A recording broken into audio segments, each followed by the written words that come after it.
not, the difference in Mr. Piles and all. They read it and they voted on it, and I wanted to state that I'm one of the two supervisors that was contacted.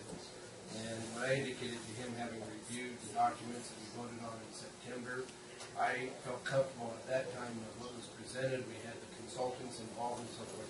But understanding the language of these two paragraphs and the ramifications of those two paragraphs was not something that I understood in September, and unfortunately was not something that was brought to the board's attention at that time, which would have been more opportunity, could have given us to have the chance to have the dialogue and the discussion. The existing arrangement allows for that alternative service. And this language here tightens it down and restricts it to just to whoever will be the successful bidder with the RFP, which is kind of a significant departure from past practice. And I think that's the concern raised by Mountain Lifelike, and I think they have a legitimate concern. Now, whether I would have changed my vote or had a different vote last September when we voted on the transportation plan, at least we would have had the opportunity for that discussion. At that time, I did not perceive this as being an issue, even though I read it. I mean, I could read it and sit here and I still kind of read it, trying to struggle with what it's trying to say. And I don't consider myself the expert. I really actually, to be honest with you, Bob, defer to you in many respects because you have been really hands-on and involved, and we do have the consultants that are involved, and I have to trust the judgment. But if there is an opportunity for us to somehow amend the process, I don't want to see us go back and start all over. We just don't have time to do that. But to amend the process to allow for a little bit more flexibility. If this was dealing with, 50% of the market or 40% of the market, it would be a different thing. But we're apparently talking about 1%, a very small negligible amount. And if a business model or plan is not going to be successful because it's going to turn on this one particular item, then I have some concerns about the viability of the whole operation to begin with. So to me, as one board member, yes, I think it's something that we should be focused on. And yes, if there's a way for us to broaden the definition, we can do that without harming the time frame that we have. I think we need to look at and give that consideration, because what has worked for the last 10 years, I think has worked relatively well.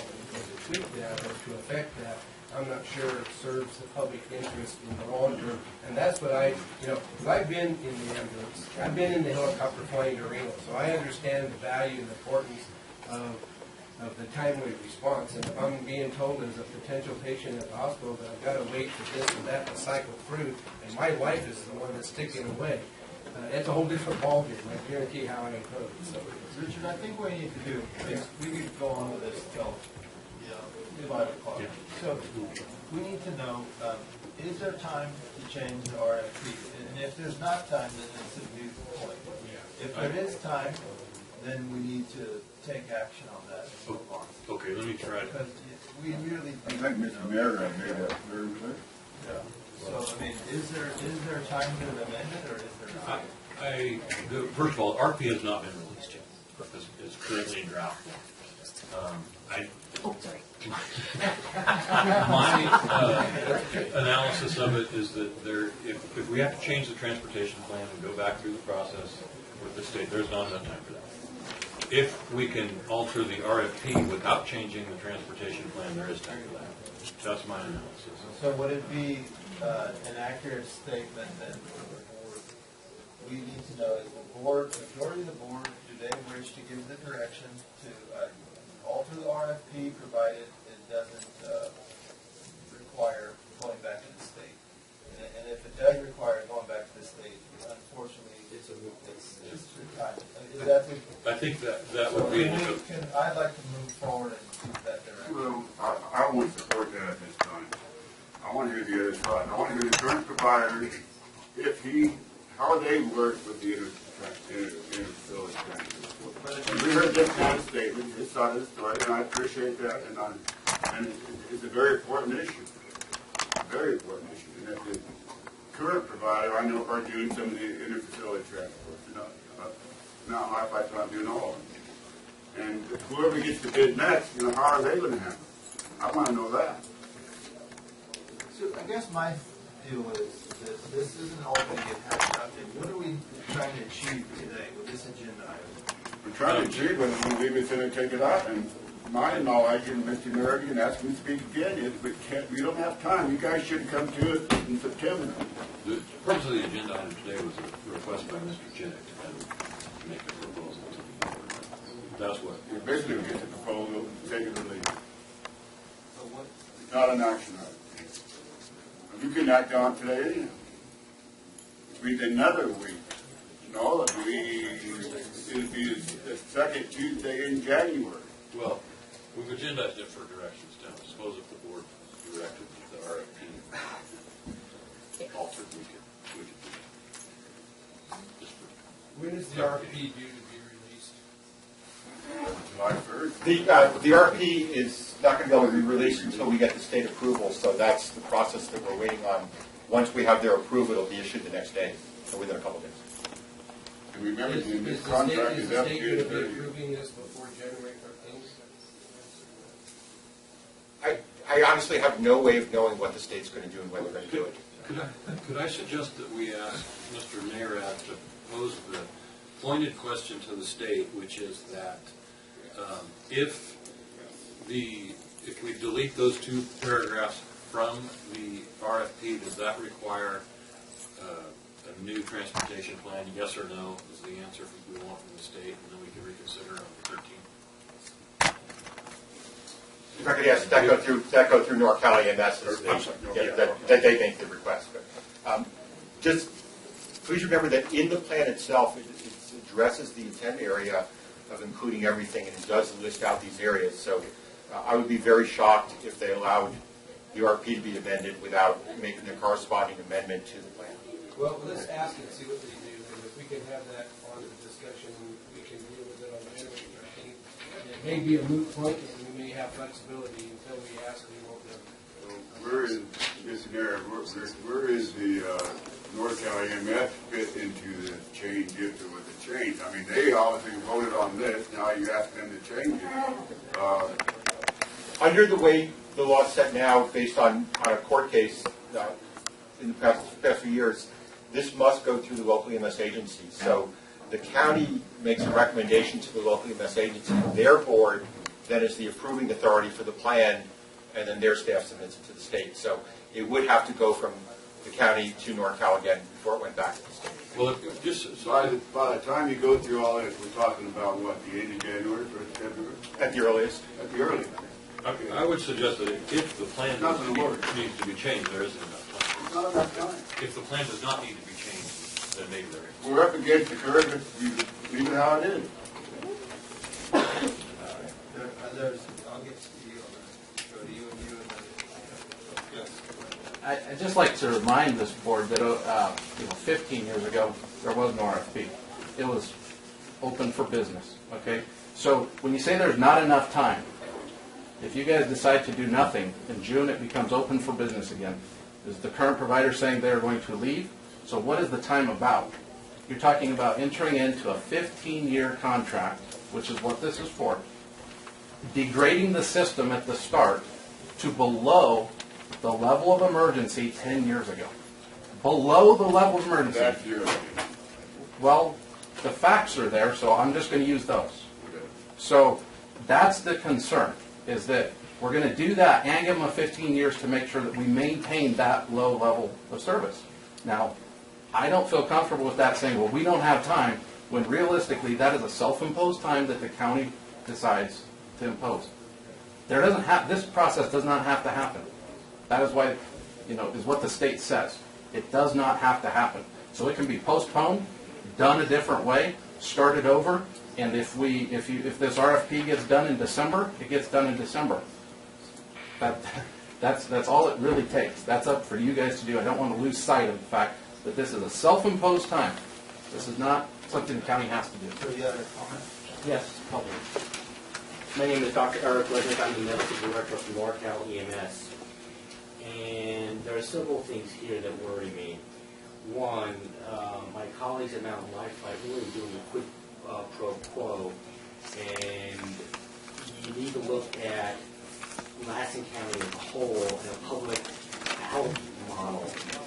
And by doing this, you weaken it. you're talking about, quote, 1% of the calls. However, those are critical patients that have a very high reimbursement, so it's not an insizable amount of money. They have high reimbursement. Secondly, some of the things that were said aren't 100% factual. I won't quote the statute to you because I don't want to bore you, but when NorCal does enforce interfacility transports, and I have the multiple citations if you really want to know.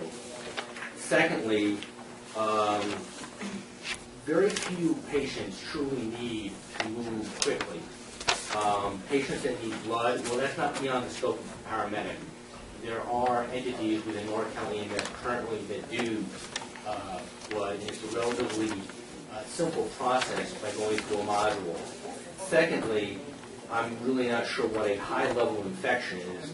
I've never heard that before. Be that as it may, most patients, we're talking about a patient who is septic, or meaning has a potential infection in their bloodstream. The majority of those patients, unless they're on what's known as vasopressors or medications to keep their blood pressure up, are not time sensitive in the fact that, yes, they need to go to a higher level of care that has greater resources, but waiting a half an hour for the antibiotic to finish really would not affect their long-term care nor their long-term output. As far as a patient with a heart attack, that time is muscle, and whether they get nitroglycerin or heparin, which is another medication that's used in an acute MI, I sit on the state EMS commission. We just approved El Dorado County for those medications. What we're really talking about is probably a small subset of patients, probably smaller than 24, I would think, that truly need a nurse. The other thing that this doesn't take into account is the Affordable Care Act. And why do I bring up Obamacare? Well, reimbursement is going down, and the free market is very different than it was 15 years ago, and we need to look at the county as a whole. And would we be degrading Zone 1 for Zone 2? And they were, the facts were being, at least in my opinion, a little fast and loose, is there's got to be a subsidy for Zone 2, and they made no bones about it.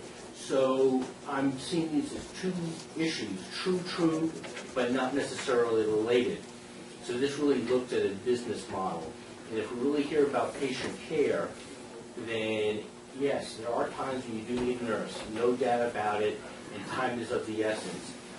But many of the patients who have a half an hour left on their antibiotic infusion really will not suffer if they have to wait an extra hour. And if you're really talking about a trauma patient that needs blood, that can be hung and delivered. It's done all over the state. So I'm really worried about sacrificing the viability of the entire system for one small piece, particularly like they are working on their own solution to this problem. Thank you. I just want to go eat out and hand up and come back.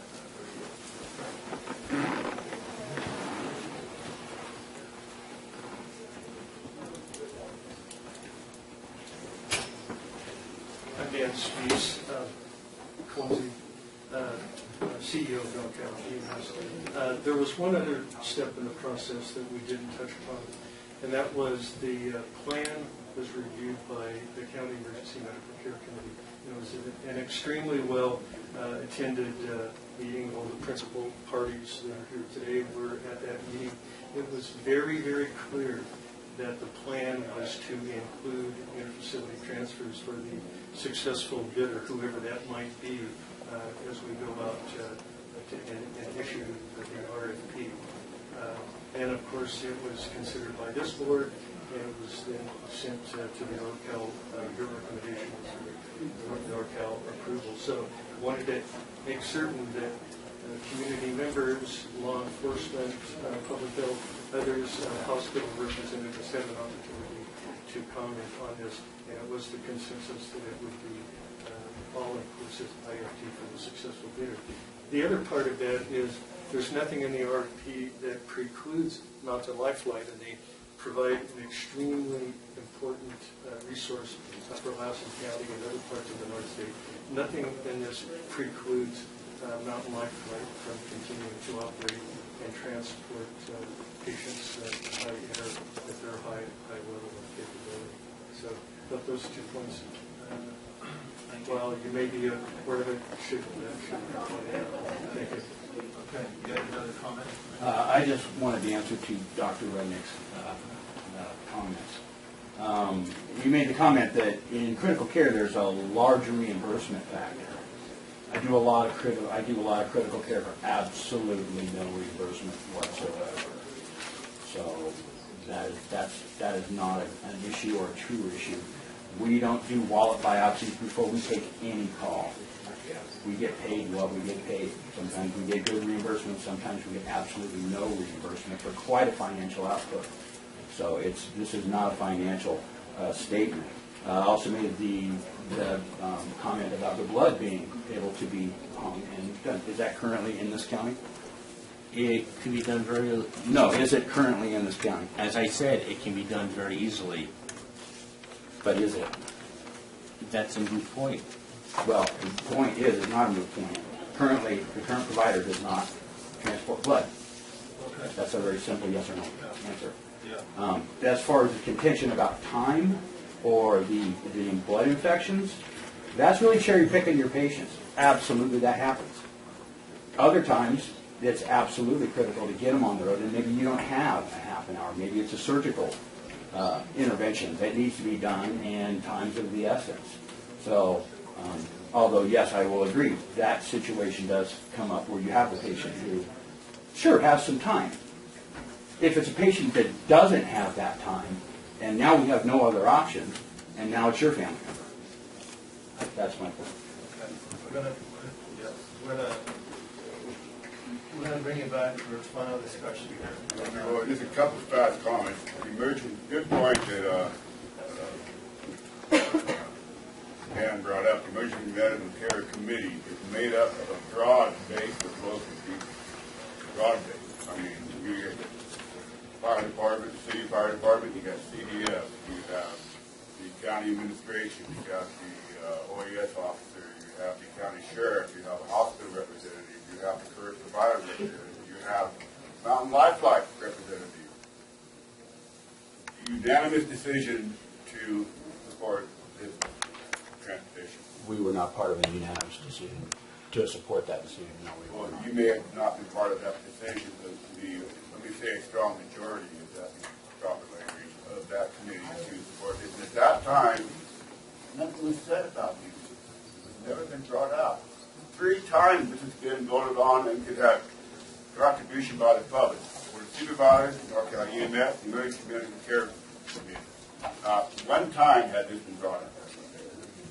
And as far as we don't have to do this, a time session, that's BS.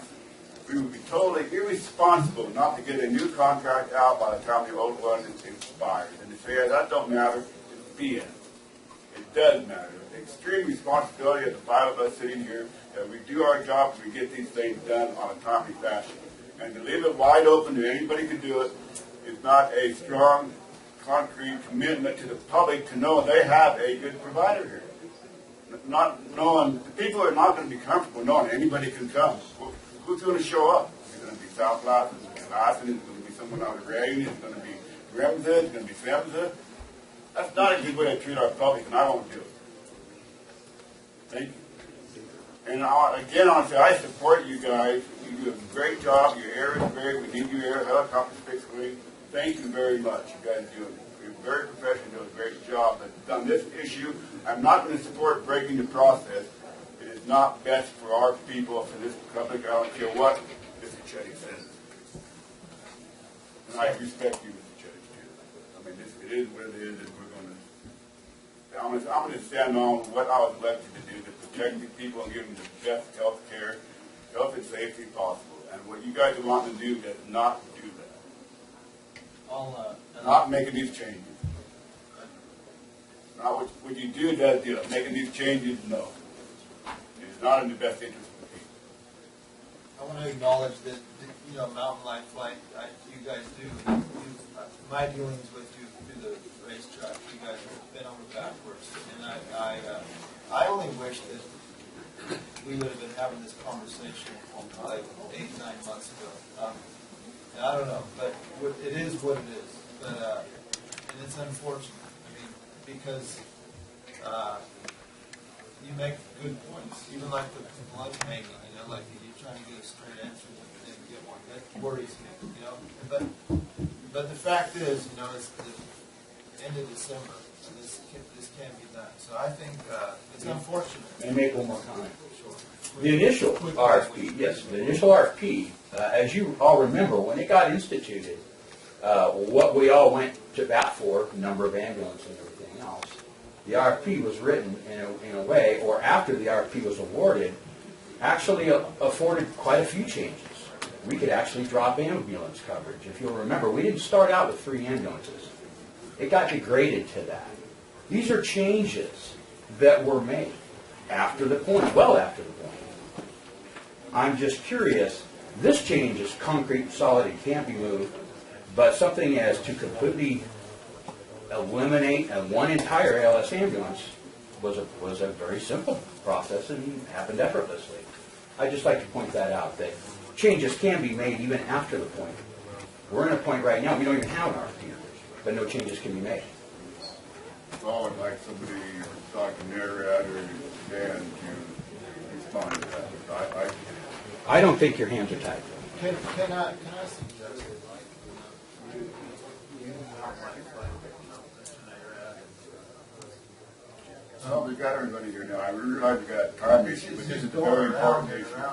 Okay, just answer this question and we'll move on. If Mr. Nerad would answer this, I would appreciate that. I think the question is, have there been changes to the contract since the initial RFP was awarded? There have not been changes to the contract. Much of the contract, not all of it, but some of it was based not on the number of ambulances, but on the response time. And one of the ways we push for efficiency in an ambulance system is to say to the provider, you figure out how many you need, where you put them, we want you to meet performance standards. Lassen County, because of the geography, you couldn't ask for an 8-minute response time in New Beaver. It's not going to happen. But we did say within the city and the general area around the city, we set response time standards that has been met ever since. If it could be met with fewer ambulances, then that improves the efficiency, that improves the viability of the system, and that's the exact thing we want to do through this competitive process, is to promote not just the stability of the system, but also the efficiency of it. So after the contract, with the provisional order, there were no changes in wording in the RFP in the contract? Not that I'm aware of. Okay, the contract was amended, and 5 years later, I was not part of that, so I don't know if there was a change then, but I'm not aware of it. Thank you. All right, so, what's the direction we're giving? My direction is give you nothing. Is it the consensus of the board that it's beyond the time to do anything about this? I mean, they've had adequate time to make responses, and I wish they would have. It sounds like to me that we probably are exhausted time limit. And I would say that we have to maintain that course. But if between now and our next meeting on January 13th, the county administration and county council can pursue whatever avenues are and ascertain administrative or other remedies that are possible within the time frame without jeopardizing the long-term process, then I would say that they bring that back to the board at our January meeting. I'm with Mr. Lyle. I appreciate his passion. And I wish there's been 3 opportunities for review. One of them being the board review in September, and it's unfortunate that the nature of these 2 paragraphs and the shift from what we have been doing for the last 10 years to what's being proposed for the next 15 years did not become more clearly understood. And I have to say, I read through the document, and I, to be honest with you, we read stacks and stacks of documents, and one person isn't going to be able to understand the nuances of this. And I think had I had the ability and the opportunity to understand the nuances of this 2 paragraphs, I guarantee we would have had If somebody had more, brought to your much more, attention, yeah. then you would understood, and nobody did. And we're relying on our consultants and others to But prepare the lane. to change this today would do one thing, people. Derail the process. And we can't do that. All would come. We can't do that. Okay. But, And now I'd like to bid on this. Maybe they will be the next provider. If I could just get some clarity on the direction from the board. I have one supervisor saying, go forward, don't change anything, and one saying, explore changes. So well, I need think to we get- have, I think we have to respect the integrity of the process we have right now. But if between now and January 13th, you've suggested, in terms of contacting and talking to, NorCal EMS with the state and whatever. If the state hasn't acted by January 13th, we don't know when they're going to act. They could act tomorrow, and if that's the case, it's probably a done deal. But if they haven't acted by January 13th, and we're able to ascertain that there are some flexibilities in terms of being able to make the adjustments, then by all means, we need to bring it back, and we as a board have to deal with it at that time on January 13th. We may have an opportunity, we may not. But we won't know if we don't go explore, and I think it would be remiss not to explore it. I agree. That's the question. Yeah. Okay. All righty. And if Bob is right, we'll back him to the hill. If Bob can be modified, we'll modify it. How's that, Bob? Thank you. Yeah. Then we need a little bit more than 15. All right. Okay, we're going to take up two more items before we break for lunch. Being the Southern Cascades ambulance and proclamation. So let's move on to B3. B3, Southern Cascades ambulance.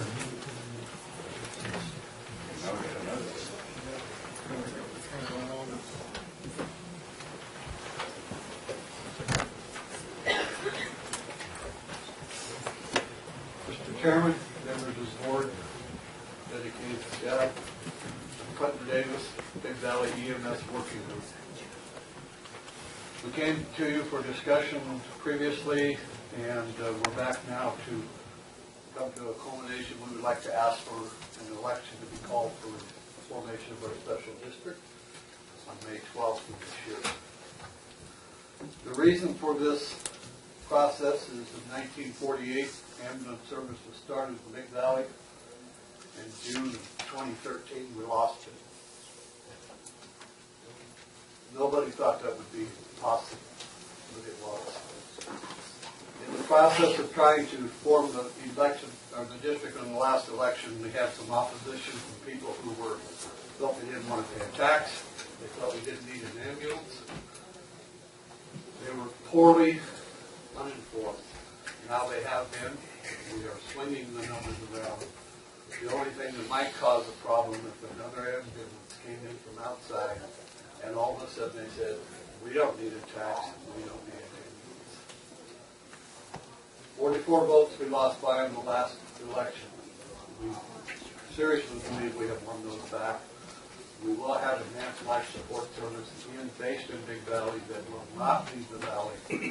It will require an underwriting of around $200,000 a year to subsidize that ambulance. Anybody that comes in is going to have that subsidy. We feel we have the source, we have the means to bring it about, and to bring it into fruition. That's why we are asking you to call for the election on May 12th. Bob, I have some comments. Hey, good morning. Yeah. Nice to meet you. Thank First. you. There are notices that need to be placed, and we want to make sure we are in complete compliance with all rules and regulations. And so there will have to be, I believe, a 10-day notice prior to the call for the special election, which gives us until January 19th, because there is also a window of 113 to 150 days that the election must take place after the call. So we're coming to you today to give us ample time to post the legal notice and to follow the window. We met with MoDOT last week. They have agreed. They're going to call for their election on January 13th at their meeting. That gives them time to post their notices. And they're in agreement. Is there support? Absolutely. You have my vote. And just for the benefit of the public, so say if this passes, then who would be the provider and how does that fall? Well, that would be up to the district. That'll be up to the district that is formed, the board. They can either bid out contract, they can run it themselves. Hopefully, we're hoping to win the lottery. So if you guys get that Mountain Life, why couldn't you just set together and they can see them? The only problem is we don't want to jeopardize the process until it takes place. I don't want to